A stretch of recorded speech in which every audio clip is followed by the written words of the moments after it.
sa Papa Dudut Stories, ikaw ay hindi nag-iisa.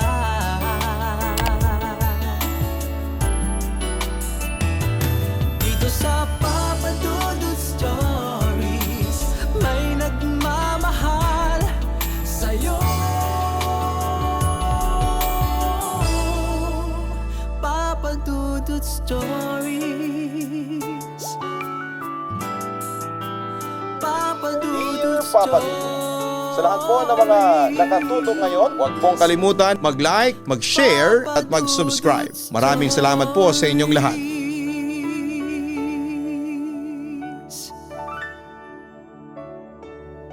May iba't ibang kwento ang buhay ng bawat tao.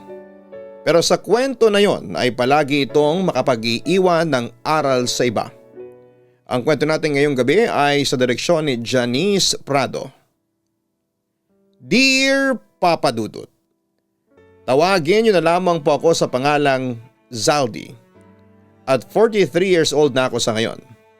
Nasa college kami nang napadayo kami sa isang malayong bayan sa Marinduque ng mga kaibigan ko. Inanyayahan kasi kami ng isang balikbayan friend. Bali 4 kaming sumama noon, 2 babae at 2 lalaki. Pagdating doon, natuklasan naming pulos palaban pala mga tao sa kanilang village. As in palaban talaga, sa inuman.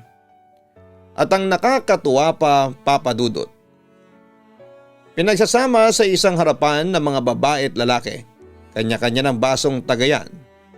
Nang nagkasayahan na ay kanya-kanya ng bidahan sa kwentuhan. Kami naman syempre, tahimik lang. Mga bisita lamang kasi kami. Medyo natahimik ang harapan ng isang medyo may edad ng lalaki ang nagsimulang magbida. Tinanong niya kami kung ano raw ba ang masasabi namin sa kanilang lugar. Maganda, masaya, sagot naman namin. Ipinagmamalaki talaga namin yan, sagot naman ng lalaki. Pero hindi lahat dito ay pulo saya. Muli niyang sabi habang namumungay ang mga matang tumitingin sa amin. Medyo tumatalab na ang kanyang nainom at halatang nalalasing na siya. Bakit ho naman niyo nasabi yan? Tanong ko. Naku, dito sa baryo namin, may mga nagaganap na malungkot talaga. At umiiling pa ito.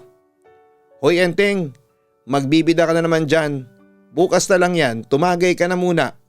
Hagal pa ka naman ng tawa ang ilang kaharap na kabaryo ng lalaki. Sandaling tumigil ang lalaki. Kinuha ang bote ng alak at sandaling nagsalin ng tagay sa kanyang baso. Isang babae naman ang bumulong sa isa naming kasama. Katabi lang ako at narinig ko ang kanyang sinabi. Mahilig kasing magbidayang si Enteng. Napakaraming kwento niyan, sabi pa ng babae.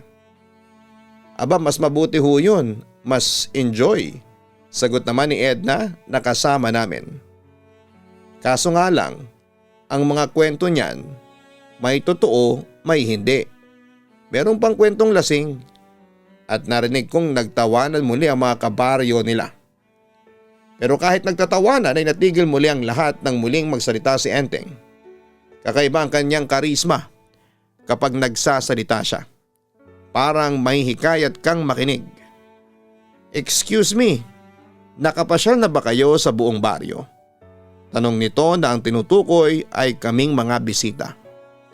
Kalahati pala ng baryo ang naiikot nila, naubos ng oras kahapon. Si Maris ang sumagot, ang kaibigan naming taga roon. Hindi mo pa sila naipapasyal sa dulong Borol ano? Muling tanong pa ni Enteng. Hindi pa, next time, bago sila umuwi, sagot ni Maris. Muling bumaling sa amin si Enteng. Makinig kayo. May ikukwento ko sa inyo. Ito yung sinasabi kong malungkot. Napansin kong parang nagkatinginan ang mga kaharap namin at para bang gusto nilang pigilin si Enteng sa pagkukwento. Pero lahat kami mga bisita ay nakatingin at nakikinig lahat kay Enteng. Kaya siguro tumahimik na lamang sila. Ayon kay Enteng, sa lugar na tinatawag na Dulong Borol ay may isang ulilang puntod. Puntod ng isang 8 taong gulang na batang babae. Luisa ang kanyang pangalan. Mga maliliit na bata pa lamang daw silang lahat nang mangyari ang trahedya sa buhay ni Luisa at sa pamilya nito. Trahedyang hanggang ngayon ay nakikita pa at nararamdaman pa ng kanyang mga kabaryo. Doon sa lugar na yon, dati nakatayo ang kubo ng mag-anak ni na Luisa. Miguel ang pangalan ng ama niya at Lolita naman ang kanyang ina. May isang kapatid si Luisa, si Manuel, na siyang bunso. Madalas maglaro sa loob ng kagubatan ang magkapatid. Dumating ang isang pangyayaring hindi inaasahan ng pamilya. Umuwi ang magkapatid isang hapon na matamlay si Luisa. Ayon daw sa batang babae, masama ang kanyang pakiramdam at para siyang nangihina. Nahiga daw ito sa papag at nakatulog. Mahimbing ang naging tulog ng bata at kumu alam na masama ang pakiramdam nito ay pinabayaan na lamang nila ito sa mahimbing na pagtulog. Pero nang ginising na nila ito, kinabukasan ay ayaw na nitong magising. Kahit na anong yugyog at tampalang gawin ng mag-anak ay hindi magising ang bata. Wala pa raw kahit klinika noon sa kanilang lugar. At isang manggagamot lamang ang pinupuntahan ng mga tao kapag nagkakasakit ang mga ito. Ito ang albularyong si Mang Henaro. Ayon daw sa albularyo, nakatuwa ng engkanto ang batang babae. Gustong isama ng mga ito ang bata sa kanilang kaharian. Noon din ay gumawa ng seremonyas si Mang Henaro. Pagkalipas ng ilang oras ay sinabi nitong may nagawa raw pala si Luisa na ikinagalit ng engkanto. Makapangyarihan daw ang engkanto. Maghihintay daw sila kung magpapasya ang engkanto na patawarin si Luisa. Sabihin pa ay gano'n na lang ang pagkabahala ng mga magulang ng bata. Tinanong nila ang bunsong kapatid nito kung saan nanggaling ang mga ito at kung ano ang ginawa ng kanyang ate, pero wala namang masabi ang batang lalaki. Basta naglalaro lang daw sila sa gubat. Patuloy na gumawa ng seremonyas ang albularyo. Pero lumipas ang 3 araw at 3 gabi ay hindi pa rin gumigising si Luisa. Nang ika-4 na araw ay napansin nilang parang humihina na ang tibok ng puso ng bata. Para bang kinakapos na rin po ito ng paghinga. Umiiling-iling na si Mang Henaro. Ayon dito, ayaw patawarin ng engkanto ang bata. Nag-hysterical na ang ina nitong si Aling Lolita. Sabihin mo sa kanya, huwag niyang kukunin ang anak ko, maawa siya. Umiiyak na sabi raw nito. Sa puntong ito, saglit na naputol ang pagkikwento ni Enteng dahil lumapit si Maris. May ibinulong sa 2 babaeng taga roon. Nakaumpo ka namin. Tumayo ang mga ito at magalang na sinabing tutulong lang muna sila sa pagluluto at dumating na ang karne ng pinatay na baboy. Medyo nahihiya naman sigurong maiwan sa umpukan at hindi tumulong ang 2 lalaking taga roon din. Kaya sabay na tumayo rin ang mga ito. Nang ituloy ni Enteng ang kwento ni Luisa, kami na lang na mga bisita ang kaharap ni Enteng. 5 araw ay hindi na raw humihinga si Luisa. Patay na ito at halos mabaliw ang ina nito. Hindi pinatawad ng engkanto ang bata. Nang mga panahong yun ay hindi talaga uso ang imbalsamo. Wala kasing serbisyo ng punerarya sa kanilang lugar. Ang kabaong ay tulong-tulong na ginagawa sa gabi dahil kinabukasan din ay kailangang mailibing na ang namatay upang hindi mangamoy. At sa 6 na araw ay inilibing na rin si Luisa. Inilibing ang kanyang labi sa lumang sementeryo matapos basbasan ng pare na sinundo pa sa bayan. Ganon na lamang ang pagdadalamhati ng naiwang pamilya ng bata. Dati-rati ay napakasaya ng mag-anak kahit na hindi masagana ang buhay nila. Papadudot pareho raw na mabait ang mag-asawa pati ang 2 anak nila at si Luisa ay isang masunuring anak. Malambing din ito sa mga magulang kaya hindi halos sila makapaniwala na merong itong nagawa na ikinagalit ng sinasabing engkanto. Pero sa 8 araw ay nagulantang ang mag-anak nang biglang sumulpot muli si Mang Henaro. at sinabi nitong sigurado siyang buhay si Luisa. Nakausap raw nitong muli ang engkantong nagalit sa bata at sinabi raw nito na pinatawad na niya ang bata. Noong ika-6 na araw pa raw pinatawad na niya sa hangganan ang espiritu ng bata. Ibig sabihin, nakabalik na ang kaluluwa nito sa kanyang katawang lupa. Tumakbo raw ang mga magulang nito sa kanyang libingan at dali-daling hinukay ang puntod ng kakatabon lamang. Pero huli na, nang hilakbot sila dahil sa nakitang ayos ng bangkay. Nakatirik ang mga mata. Nakabuka ang bibig na parang kinapos ng paghinga. At sa dalawang palad nito ay maraming hibla ng sariling buhok. May mga salubsob din na mga kuko nito sa mga daliri at may natuyong dugo ang mga ito. Tanda ng pagkalmot nito sa takip ng kabaong na sadyang hindi nito mabuksan dahil napako. Nang muling makabalik ang espiritu ng bata sa katawan nito at muling magkamalay, ay huli na nang matuklasan nitong nasa loob siya ng ataul at nakalibing siya sa ilalim ng lupa. Sobrang agony siguro ang naranasan nito bago tuluyang namatay. Sobrang muling paghihinagpis ng pamilya nito. Hindi malaman kung sino ang sisisihin. Sinisisi raw ni Aling Lolita ang asawa nito kung bakit nagdesisyong ipalibing kaagad ang bata. At ang albularyo naman ang sinisisi ni Mang Miguel. Bakit daw sinabi nitong ayaw patawarin ng engkanto ang anak at patay na ito. May pag-asa pa naman palang mabuhay muli ito. Kung sana'y naghintay muna sila bago inilibing si Luisa. Papa Dudut, yun na raw ang simula ng tuluyang pagkawasak ng pamilya ni Luisa. Noong mahukay muli si Luisa ay doon na ito inilibing sa malapit sa kanilang kubo sa Dulong Burol. At noon din napansin ng mga tao sa baryo ang laging pagkatulala ni Aling Lolita. Palagi ito sa puntod ng anak at pati ang bunsong anak nitong si Manuel ay halos napabayaan na nito. Si Mang Miguel naman ay laging naglalasing. Noon daw minsang malasing ito ay tinangkapang tagain si Mang Hinaro ang albularyo. Pero ang hangganan ng lahat ay isang gabi na wala si Mang Miguel sa kanilang bahay. May nakakita raw dito na lasing at nakatulog na sa tumpok ng dayami malapit sa Burol. Maghahating gabi na nang makarinig ng mga palahaw ang mga tao malapit sa Dulong Burol. At mula sa ibaba ng Burol ay kitang-kita nila na nasusunog ang kubo ni na Aling Lolita. Narinig pa nga ng mga ito ang paghiyaw ng mag-inang nakulong ng apoy. Natupok ang kubo kasama si Aling Lolita at Manuel, Papa Dudut. Ang naging konklusyon ng mga taga roon ay malamang ay natabig ni Aling Lolita ang ilawan na naging sanhi ng apoy. Simula kasi nang mamatay si Luisa ay laging tulala ito at umiiyak. Dahil sa isa pang trahedyang yun ay tuluyan nang bumigay ang katinuan ni Mang Miguel. Naging taong grasa ito, Papa Dudut, tumatawa habang umiiyak. Pagala-gala sa buong baryo. Ang mga kabaryo naman na nakakaalam ng kwento ng buhay nito ay nagtulong-tulong na bigyan ito ng pagkain at inumin. Napabayaan na rin ang ulilang puntod ni Luisa. May ilang mga kaibigan si Aling Lolita na nagmalasakit na asikasuhin ang puntod.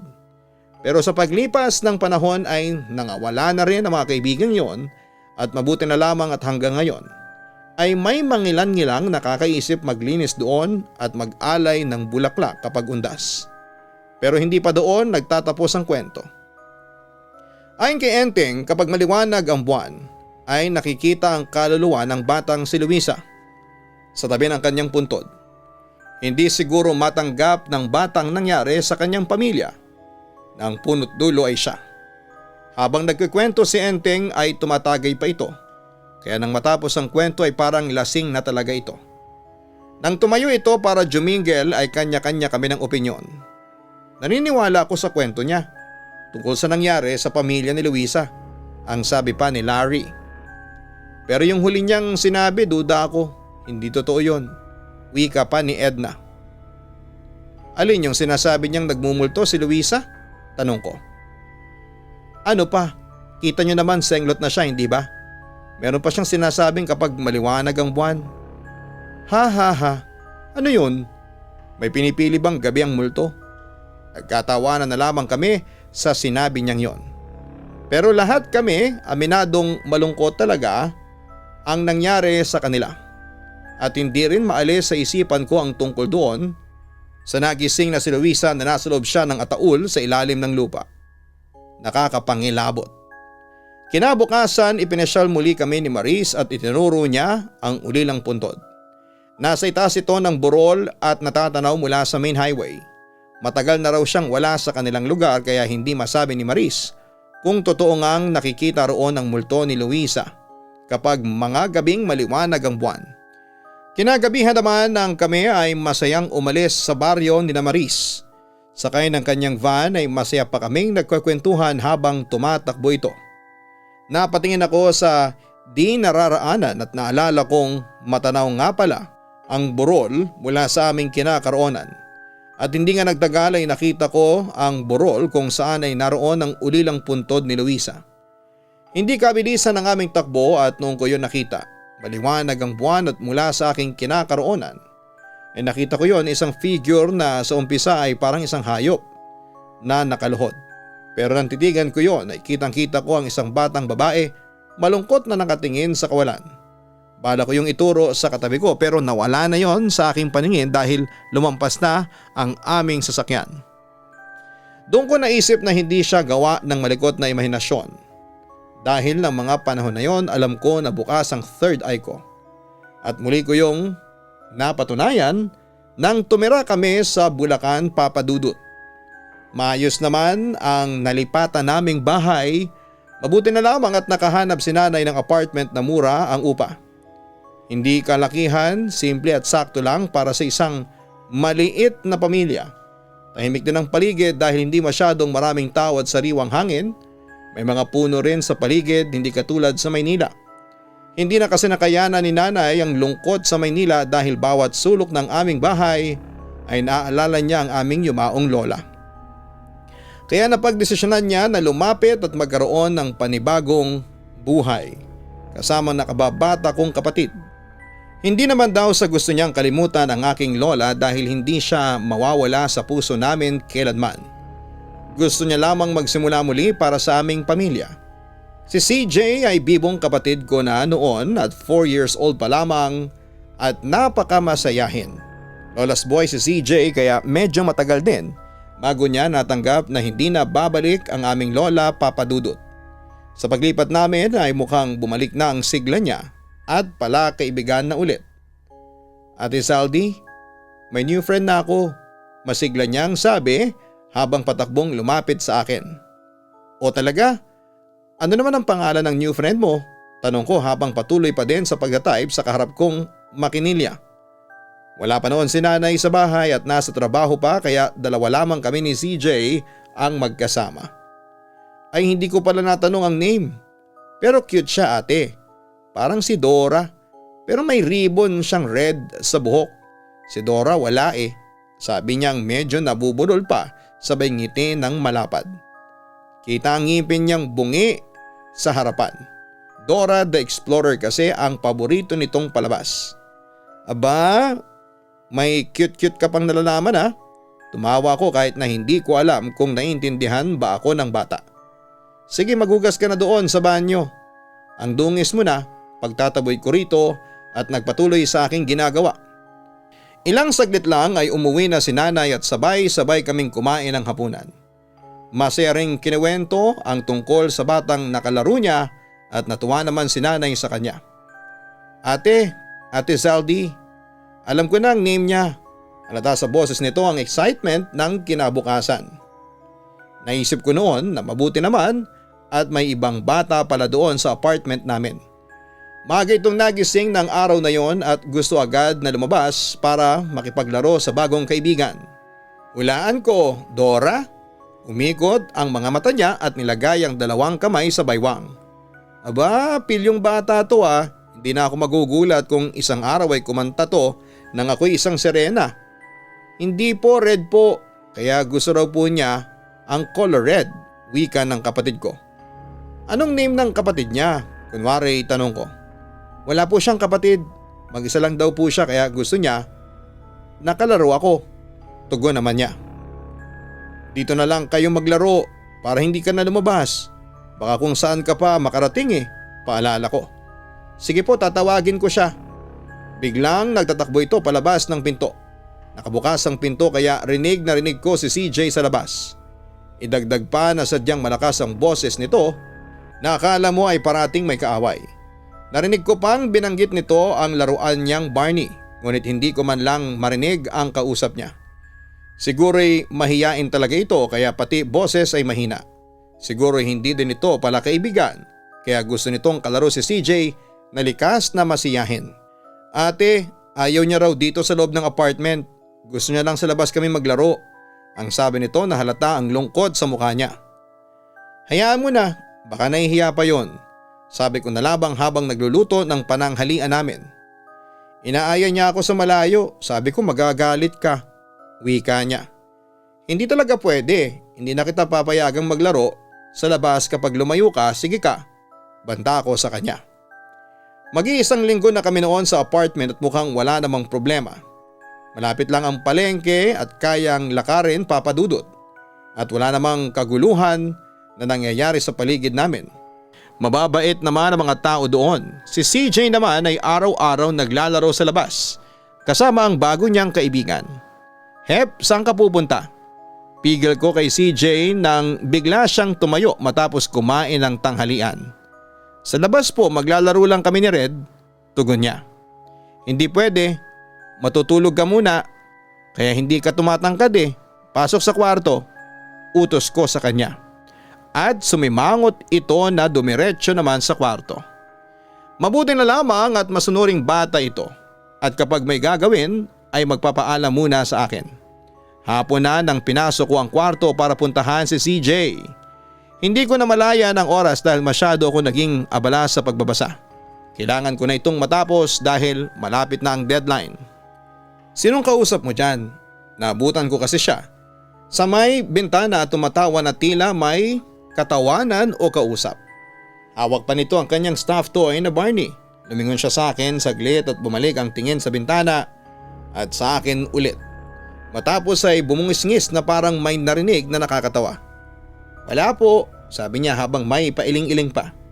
Kinabukasan na hindi na siya nagpaalam sa aking lumabas para makipaglaro kay Red. Sa kwarto na lamang siya naglalaro ng mga laruan niya. Lagi ko siyang naaabutan sa may bintana nakadungaw at tatawa-tawa.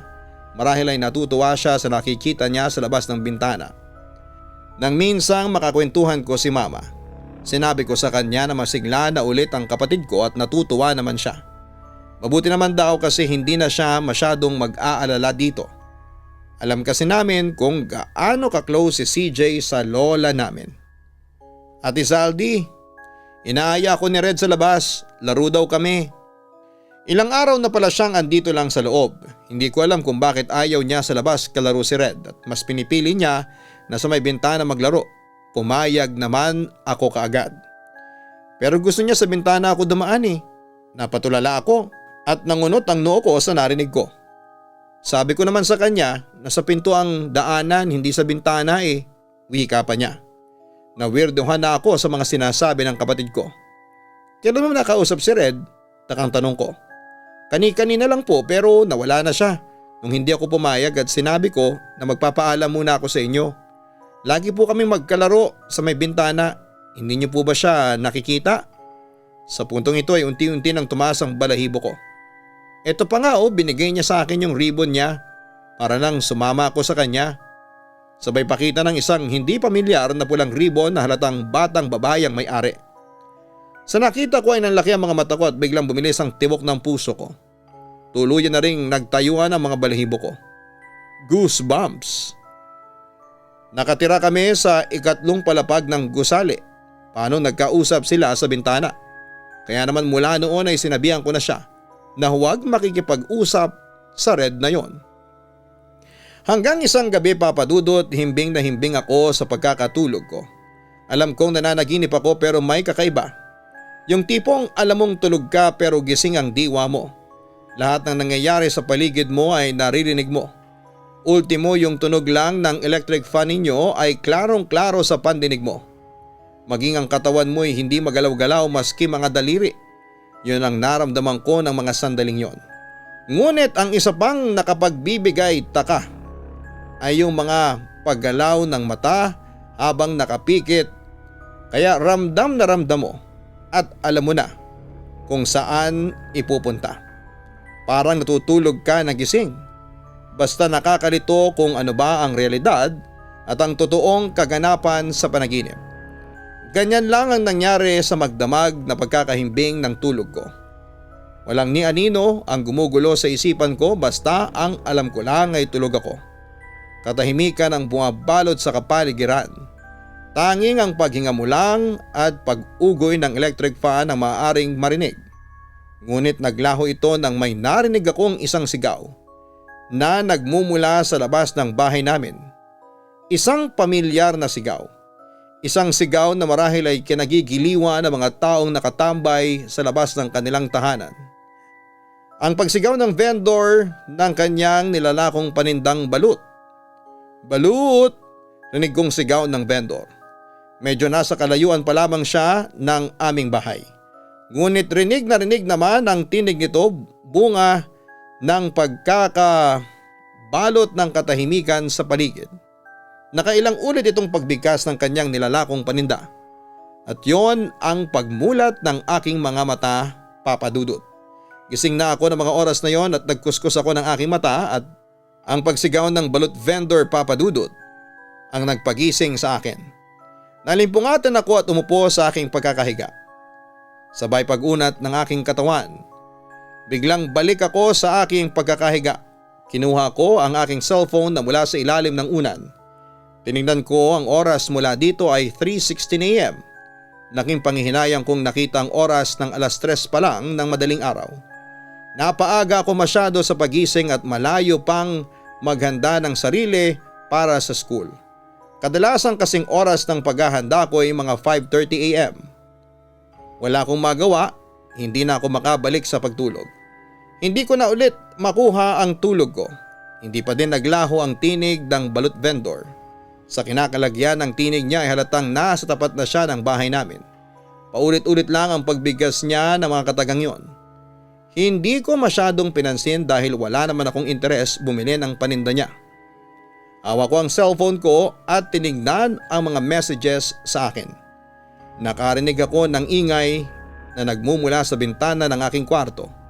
Napalingon ako mula dito.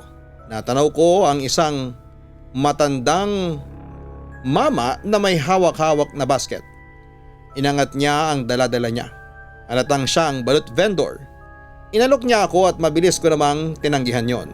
Umiling lamang ako kasabay ng isang ngiti at binawian din niya ako ng isang ngiti. Sabay alis ng balut vendor sa pagkakatanaw sa bintana ng kwarto ko.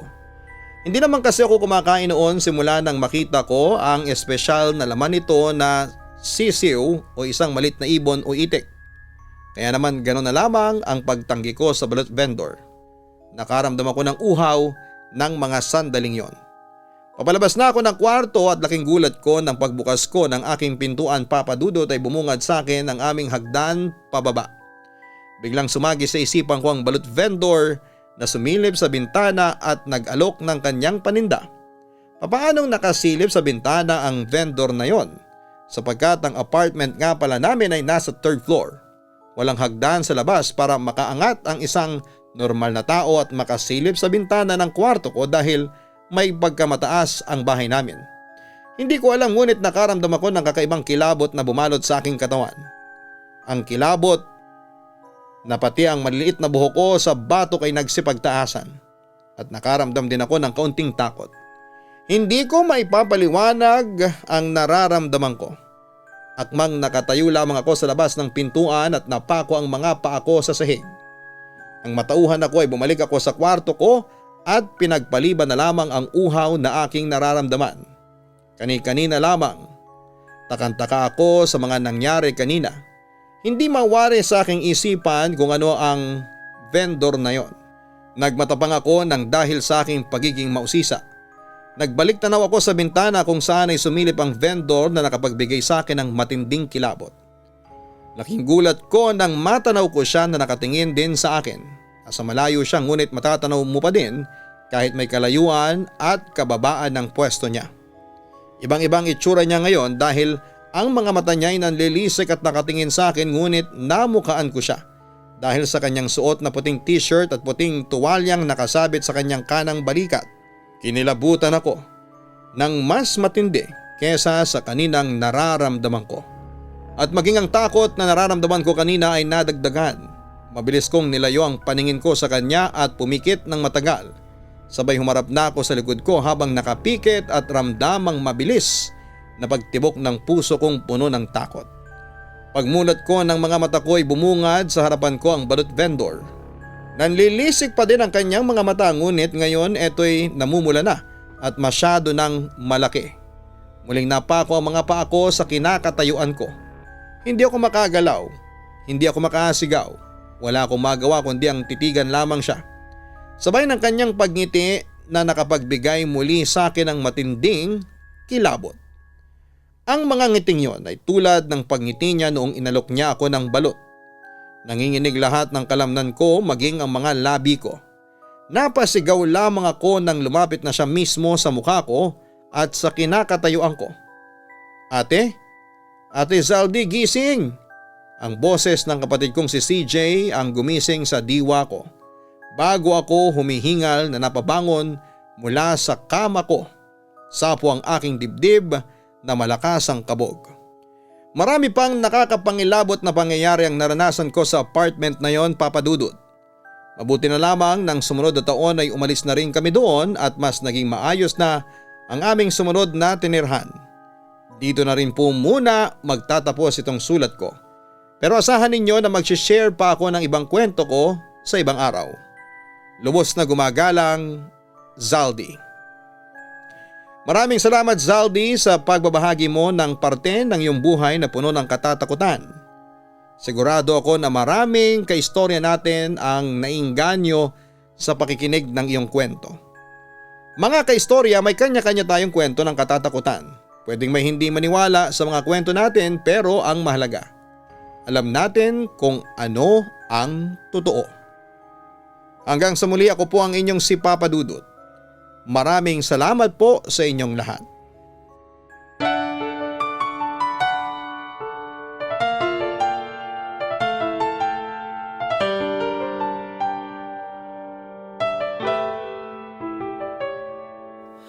Ang buhay ay mahiwaga,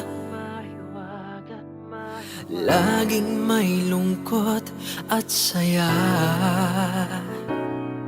Sa Papa Dudut Stories, laging may karamay ka.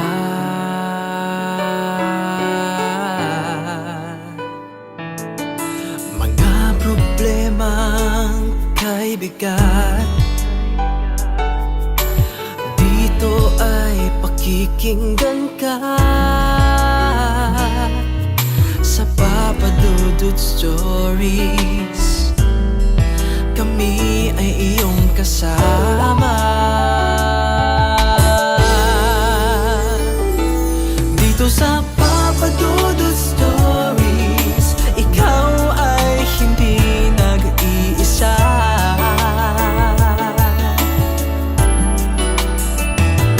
Dito sa Papa Dudut Stories, may nagmamahal sa'yo. Papa Dudut Stories, Papa Dudut Stories, Papa Dudut Stories.